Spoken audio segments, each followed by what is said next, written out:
Hello, this is Wildly from Wildly Tarot, and this is your Moonday message for the week beginning January 11th, 2021. And as I am feeling into this week, into the energy available for us as a people, as a collective, we have come forward with the Nine of Pentacles. So the sensation that I'm getting is that this week is really for us to ground down into ourselves and into what makes us feel safe, secure, stable, and creative. That's what the Nine of Pentacles really focuses on. It's about allowing ourselves to both give and receive support in our community. And collectively, what I'm sensing is this is a week of preparation. We're preparing. There's a wave coming towards us, but for this week, for now, the focus is on getting grounded, feeling stable, recognizing and remembering what we do have, what abundance is available for us in whatever form that is. And also noting here that it comes in a wide variety for people and that it is often affected by privilege. So I just want to drop that seed and name that. Not everyone has as much access to abundance in the ways of physical safety, in the ways of wealth, in the ways of security.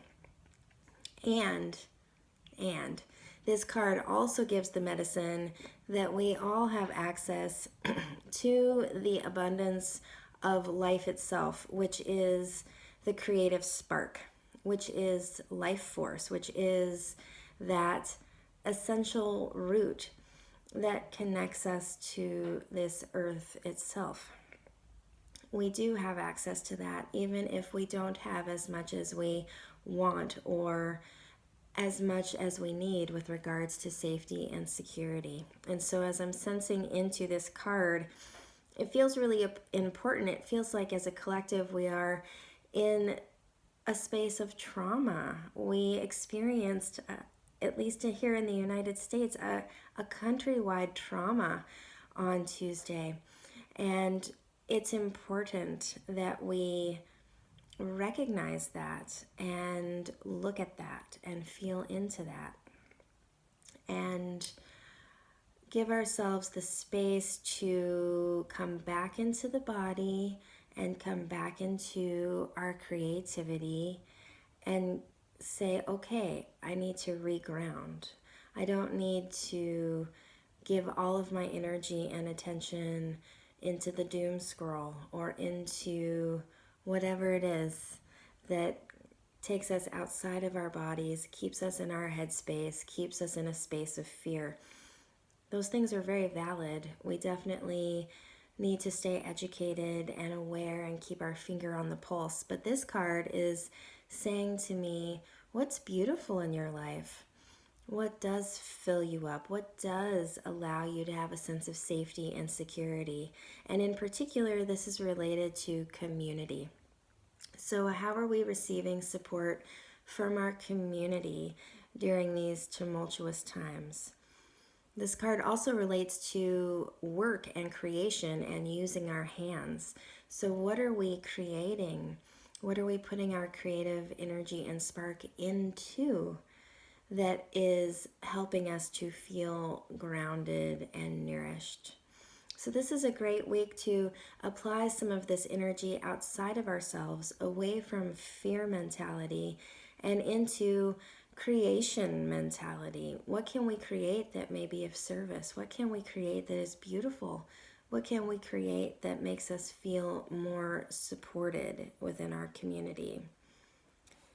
And the cards that came to support, I'm seeing these as advice cards. So the first is the Three of Wands. It gives us this advice that we need to bring some attention this week into our own business, into being in our lane and figuring out what it is we can do in a very real and grounded way.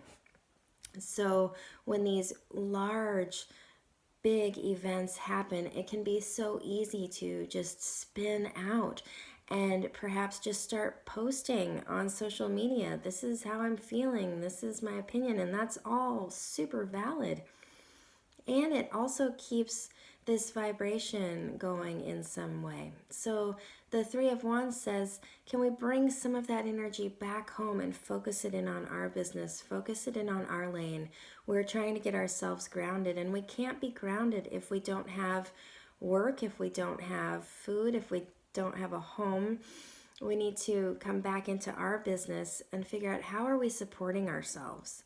And I know this is a really challenging question in these times. I know there are so many people who are without employment, who have lost so many things over the last year. I want to acknowledge and validate that and affirm that. That is a huge loss, a huge thing to grieve. That is definitely a fear-based place when we can't get those needs met. Absolutely. I've been there. I know that sensation. And in this week, we are being asked to put some energy towards, okay, well, what can I create then to bring this security and safety back into my life? What can we create? Can we get involved in a collaboration? Can we make something? Is it time to start that business that's always been kind of a dream? Is there some way in which we can direct some energy that might create income by doing something that feels worthwhile? And there's no shoulds or have tos. You can take this energy or not, but that is what's available to us this week. It's a time to get grounded. It's a time to be self-supportive as this next wave is coming in the next few weeks. We also have the dark moon coming this week, which is the beginning of a new moon cycle. This is an excellent week to set some intentions, to really get clear and grounded and say, what do I want to accomplish in this next moon cycle? What do I want to birth? What do I want to create? What is here for me? Knowing that as I do what needs to be done to support myself, I can, from that grounded, safe, secure place, begin to support others. We can't be of any service if we aren't getting our basic needs met, or if we are sitting in a constant spiral of fear. It's just not possible. We are these grand spiritual beings in these fragile, tender animal bodies that are learning how to navigate trauma, who've not had the languaging previously or perhaps ever. We are living amidst a culture that doesn't support our healing. We are moving through this without having a strong elder community to help guide our path. We're sort of making it up as we go, as we remember through our DNA who we've been. And yet still, we are the ones doing the work, and it always comes back first to the body. Calming the nervous system, nourishing the tissues, getting to a place of strength so that we can affect change outside of ourselves. And the second advice card that came forward, Seven of Cups. So again, cups, this is the water realm, our emotional body. And this card in particular speaks to fantasy. And I am sensing this as advice to be really careful and cautious about how much this week we allow our emotions to get riled up and triggered over things that we don't know yet, over things that may or may not be coming in these weeks, but we don't yet know what's coming. So it's one thing to prepare, and it's another thing to worry.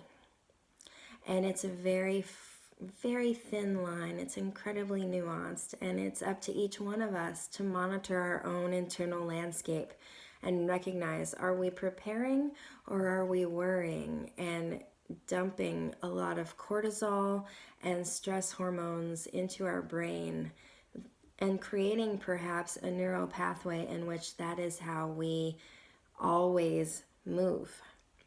This is a week for really paying attention to how we tend ourselves internally and recognizing how we may do that in response more often than might be necessary in our lives.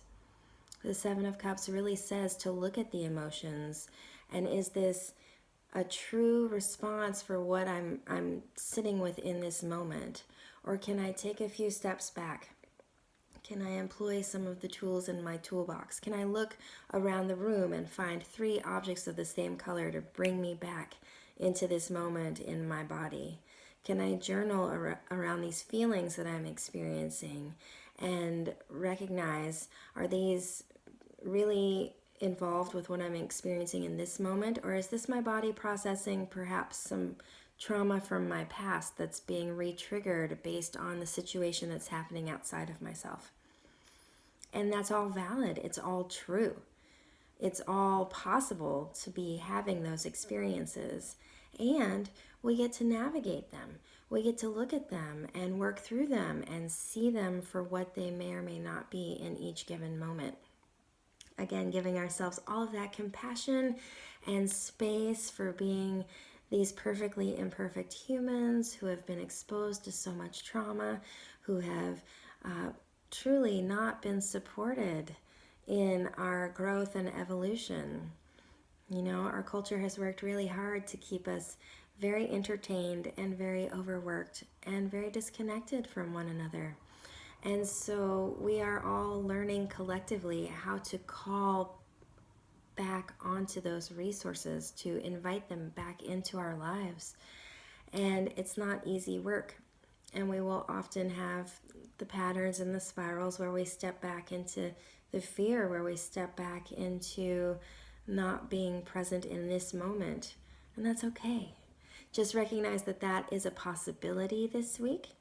And we're being invited to not lean into the emotional realm so much this week, but instead to really lean into the Pentacles realm, the realm of earth, the place where we are really grounded and supported.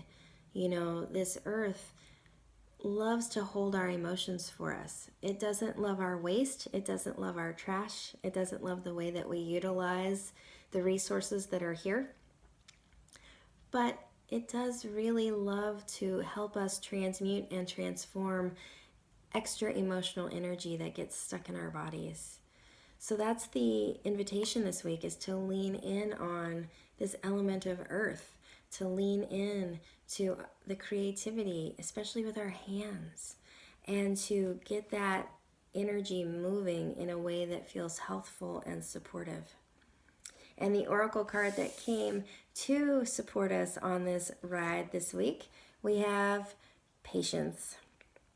And again, I'm really sensing this with all 3 of these cards. We don't know what's coming. Yes, we've had inklings and clues, but we don't really know. So keep on the line of prepare and not worry. Have patience. Know that everything is unfolding. We can't change everything in this life. We can only really be involved in what we can do within our own personal bodies and in our sphere of influence. Let's breathe together through this. Let's hold on and maintain our patience and watch as this process of change unfolds within our paradigm. It's happening. It's happening whether we like it or not. It's happening whether we worry about it or not. It's happening whether we prepare for it or not. So can we invite in this element of patience and just allow ourselves the space to breathe through any discomfort that might show up this week? That is the message for us all this week. I hope that it serves you well. I hope that you really do have everything that you need in this moment. If you have had some feelings come up in the last few weeks, in particular around this idea of shame, I know I've heard this a lot with some people, that they're feeling shame at being an American, or shame at what some of our fellow citizens have done in our country in the last few days. I invite you to check out my new online course. It's Root and Bone Work, Module 1, Shame. It is a beautiful online offering that can help you to begin the unraveling and the new pattern building with regards to this idea of shame. Shame is not something that's inborn in us, right? You know, according to Brene Brown, guilt is when we feel badly about something we've done, an action or choice we've made. But shame is when we feel bad, that we are bad, based on who we are, how we behave, or how we think. This is something that has been handed to us from our culture. There's nothing inherently wrong with you in any way with the way that you think or feel or behave internally. But we have been taught over many lifetimes as a culture that we should feel badly if we don't fit in. And for myself, that is simply not true. We require all of us in our beauty and multiplicity in order to have enough angles and perspectives to keep things balanced. And when too many of us are dampening our light and who we are and our truth because of shame, it prevents us from really activating as a whole. So if this speaks to you, if shame is something that you've worked with in your life and you would like to renegotiate that relationship, I warmly welcome you to check out my course. The information is in my bio or the show notes, and the course goes live this week and will be available for the month of January. Thank you so much, and I will see you next Moonday.